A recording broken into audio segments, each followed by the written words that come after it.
Alrighty guys, so after you guys enjoyed the video, make sure to hit the description down below and check out the Innovation Yu-Gi-Oh! Amazon page for all of your Yu-Gi-Oh! Needs.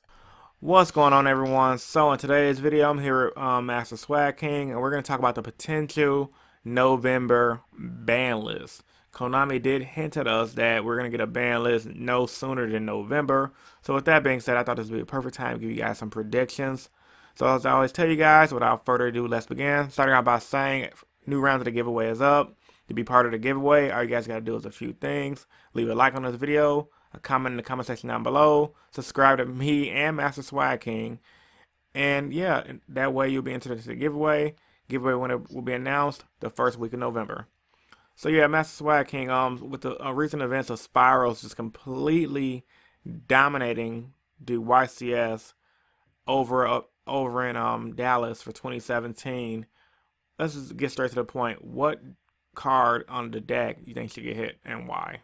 There's several. Man, it's really hard to choose one. But I think if you're gonna hit one, it's probably a tie between Double Helix and Quick Fix. Quick Fix isn't a once per turn. You can abuse it multiple times. I mean, in that case, then you can kind of argue for Drone too, because that has the thing with Machine Dupe. But if you factor in, if the deck didn't have Double Helix, then it wouldn't be a deck either. So you gotta kind of have to you gotta look at it from several different options. Do you want to hit the card that made it a deck, or hit two cards that made it a deck but didn't break the deck in that sense? Right. But I think you should just take Quick Fix away because it seems to be more abusable than Double Helix, and that might sound crazy, but after you kind of get one Double Helix, you can kind of just keep going with it. Like I've seen people at some local live streams top with one Double Helix. Are you Oh kidding wow. me? Some people top with one. Oh yeah, That's crazy. I got second at my well, I don't know if I got second or third. Pretty much, I went X one of my locals on Thursday with one double helix. You don't need three double helix. One is fine, honestly speaking. What would you be saying about like the card that helped you out the most, like the most valuable card for the deck that day? Honestly speaking, I was definitely double helix. I mean, making it to him going into your master plan and then linking those two off into like a deco talker and searching out what master plan is really, really good. It's just a combination of the power of double helix tutoring master plan and master plan tutoring the resort and any other spiral on your deck. I mean, double helix is definitely broken for the deck, but I do agree quick fix, in my personal opinion, is the main problem. Is simply due to the fact that him spamming out of the graveyard is too strong. And us Spiral players, the veteran ones at least, have been knowing how broken Quick Fix was for a while now, and we all stated that since it's more than once per turn, it's going to come to a time where he's going to get limited down to one and or ban similar to cards like Glow Up Bulb. Because usually cards that can spam like that typically get hit on the ban list. What are your thoughts about that? Hmm. It just depends because they also couldn't hit that card either because they could look at it from a perspective of maybe Machine Dupe is more abusable than Quick Fix because I feel like with something like that, kind of like how they did with Zoo and with Necros and Dragon Rulers, they didn't really hit the decks so bad that they weren't unplayable. For the first time around, they went and with the whole route of nerfing it a little bit. So like Zoo, they hit what I can't remember, Terratop and Invoker first, and then later on came the other hits. So I feel like with the first time around, if they were to suffer a hit, they would just probably hit like Quick Fix to two, and then everyone knows they just wouldn't do anything. And then Oh later yeah. on, they'll hit it to one, and they're like, oh, okay, now this is actually a hit. But even with Quick Fix at one, I still would argue that it would still be a really good deck. That means Oh yeah, definitely. completely leaving Drone and Double Helix untouched. So. I mean, Quick Fix to one would definitely make the deck more have to take a lot more cards, and it probably make the deck not run machine duplication anymore. And almost everyone will be running three double summon if they're not already going to be running it post of YCS Dallas, because at Dallas almost everyone was running two double summons for sure. At least from what I've seen online, what we have posted up yet currently. Did your build run double summon and fullest barrel goods? My build just runs the double summon. My build just run the fullest barrel of goods with the spiral spell and traps. I don't run the double summon. The double summon is good. I just like the fullest barrel of good build because it's really explosive. Like you can do a lot of crazy plays with Dragon Ravine I mean, and the list can go on from there. But ultimately, feel like double summon is one of those things where it's more consistent and more stable. But Fool's Burial Goods is one of those things like when it goes off, it extends your plays. I just feel like they're both brick cards though. But Foolish Burial, I think, is more of a card that you'll need for that moment. Like you Right. know, like double summon is more like for decks that just need an extra summon. The decks is already gonna summon like a ton anyway. That's just my own opinion, I guess. I guess the theory is people want to open up double summon quick fix, so you can go quick fix, search out drone, play double summon, go into double helix, and then go off. It's like a safer way because it can't get ash blossomed. All right, let's go on to the next question real quick. So, what other decks, in your opinion, needs to get hit once spirals do get hit? Because we already know something's going to happen to spirals for sure. E-ban list. I'm personally thinking magicians need to get hit because pre-double helix magicians is the powerhouse, and Konami pretty much gave the deck almost full power, if not 90%. If I was to hit magicians personally, it'd probably be bringing Wavering Ice back down to 1 because that card just tutors through the deck a lot. And maybe slapping Wisdom Eye down to 1 as well. What do you think about that? For Pendulum Magicians, Yes. I've never been ever scared of a Pendulum deck. Only Pepe, because that was like it's a little too good for its own good. But Right. I just never really found Pendulums to be like that unfair, even with their new stuff, because the new stuff is really just about a matter of just floating, and they gave them ways to out floodgates. Because the problem with Pendulum before was that you can't out stuff properly with the deck unless you play cards like Eccentric, Archfiend Eccentric. But the problem with Eccentric is that if she's too high of a scale, she doesn't really go with the rest of your deck. I do feel like if deck that I would hit is Trickstars. That's just not like they've always hit in burn decks. They've always hit in decks that tampered with your hand. And Trickstars do both of those things, except they're faster and more consistent, and it's an archetype that does it. So I feel like Trickstar is definitely like the OCG hit Reincarnation. And I feel like if you just hit Reincarnation at 1, then it kind of just bring the deck back down to a level. Because I feel like since Yu-Gi-Oh! Reigns Trickstars as a deck, they'll eventually give it more support anyway. So I think having Trickstar Reincarnation at 1 wouldn't matter if they're going to keep supporting the deck anyway throughout the entire Link era. Right. They can hit it and make a more fairer version of it. Like, man, it just does too much. Like it burns, it's consistent, it runs Drone Lockbird. It can run by Guska if it wants. God, what if I like if you told me when I was first starting the game that there's a deck that can burn you, take your hand away, and stop you from searching, I'd probably laugh at you. Oh yeah, definitely. But it's like I don't know. That's just what I think about the deck. Someone talked to me about Invoked. I don't think Invoked is as good as people keep making it out to be. Because Invoked is like you play like bad cards to get to one good card, and if you don't get to that one good card, then you're kind of at a disadvantage. Though that's just my thing on Yeah, Invoked. Invoked is too slow for the current meta. I mean, I guess in a slower deck, it'll be fine, but I feel like if you do hit Invoked, you'll have to probably slow down the Wind Witches as well because, like, everyone's just going to run Invoked Wind Witch or Invoked True Draco. So I guess that's the reason why Invoked, people want Invoked here because they can splash it with different things. But at the same time, you do, like you just said, take into account where you use a lot of bad cards to make one good card that usually has to rely on you having specific cards in your hand to negate effects, which is pretty consistent. But at the same time, in a current meta like a Zodiac or a Spiral or even a True Draco or Pendulums is not that great because once you're out there boss monster, like they invoked Makaba, the one that negates effects, you're pretty much in a good position.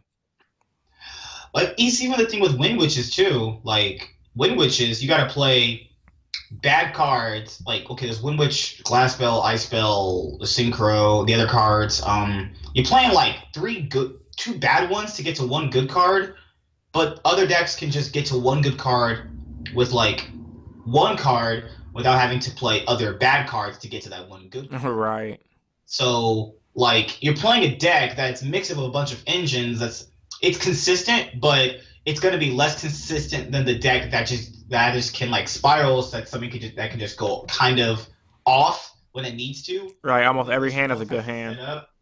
Yeah, like I tested a couple of Wind Witch Invoke decks. I just don't feel it, you know? Like I don't like having to play bad cards just to make one good card, and the one good card gets like outed, then you're just like, well, what do I do now? You know, I've never been a fan of those decks that the ones that just have to get to that one big boss monster, because if that boss monster is eventually dealt with, then your deck is primarily at a disadvantage because you don't have any more power plays to go off of.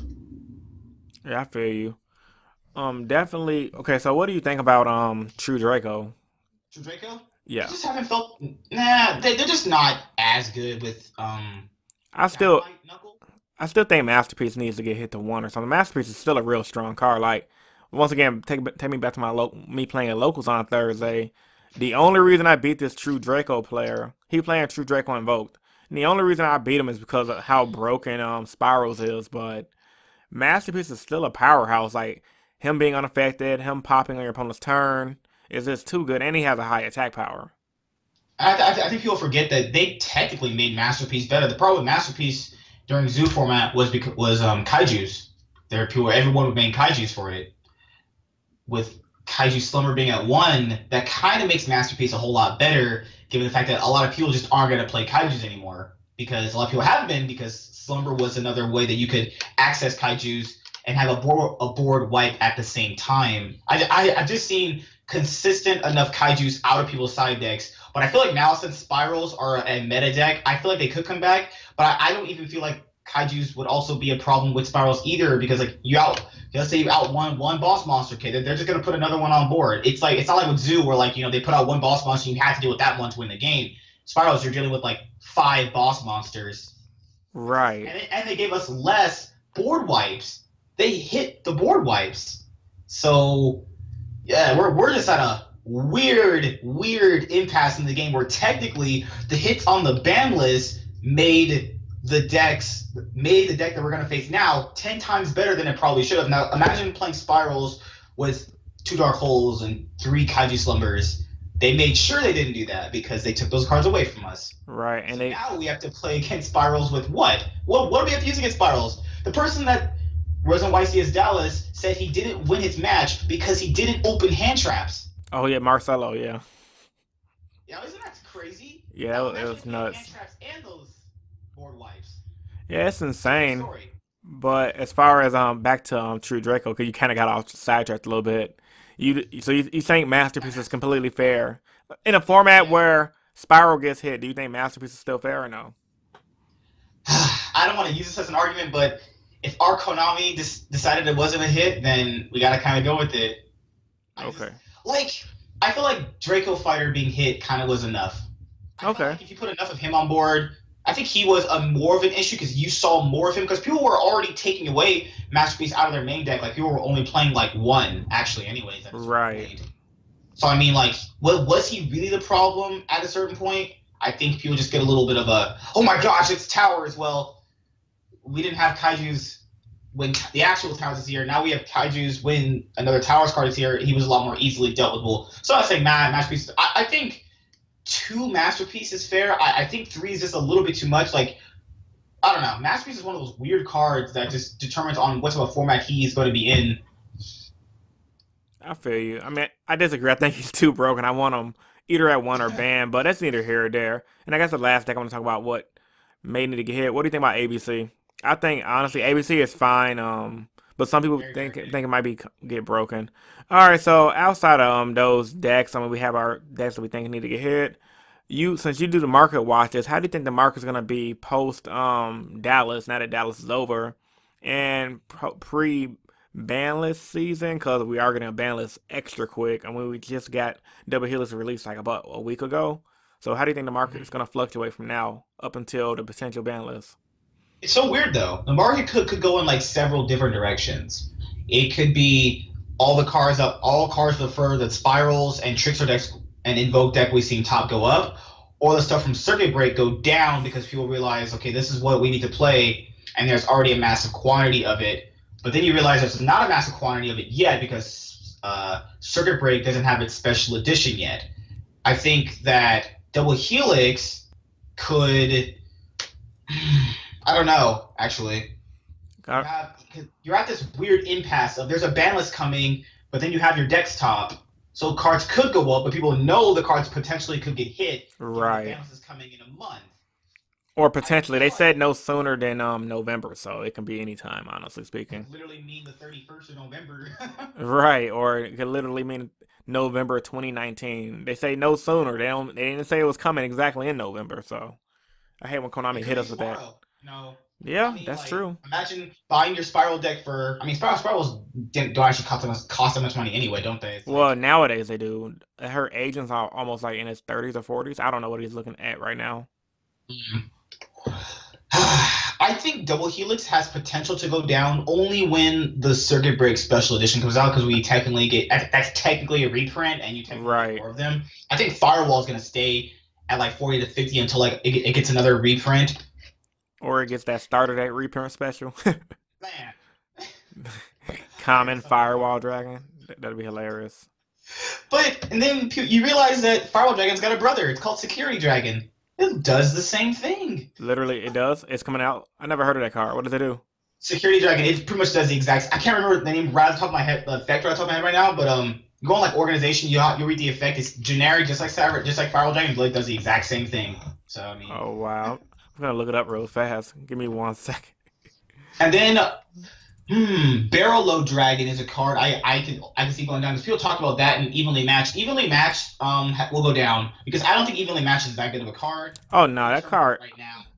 honestly speaking, like, it got overhyped because it was mistranslated. Everyone thought you can do it before battle phase, but once it got translated correctly, everyone realized how much of an okay card it is and not that good. Okay, here it goes, Security Dragon. It's a link to, I have picture on the screen. 1100 attack. It arrows point up and down.